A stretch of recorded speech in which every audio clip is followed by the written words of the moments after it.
Hello, কেমন আছো সবাই? আশা করি সবাই খুব ভালো আছো, সুস্থ আছো। তো আজকে হচ্ছে বাসন্তী পুজো, অষ্টমী। তো সবাইকে জানাই শুভ অষ্টমী। আর কাদের গ্রামে বা পাড়াতে পুজো হয় বাসন্তী পুজো অবশ্যই জানাবে। আমাদের তো গ্রামে বাসন্তী পুজো হয়। তো এই দেখো ফুলগুলো নিয়ে আসা হয়েছে সকালবেলাতেই, যে পিসিমাটার কাছ থেকে আমরা ফুল নিই, বাজারে বিক্রি করতে আসি। তো সেখান থেকেই ফুলটা নেওয়া হয়েছে, আর ওনার কাছ থেকে প্রত্যেকবারই ফুল নেওয়া হয়। তো এইবার যেহেতু পুজোটা আগে হয়ে যাচ্ছে, সেই জন্য ফুলের সাইজটাও কিন্তু ছোট ছোট হয়েছে। তবুও একটু একটু ফুটিয়ে দেওয়া যাবে।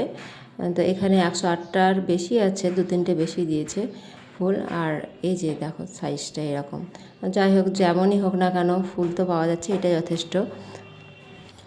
আর এই যে দেখো আমাদের গ্রামের ঠাকুর মা বাসন্তী দেবী। তো এটা ষষ্ঠীর দিনকে তোলার ছবি, তখনও পুজো শুরু হয়নি।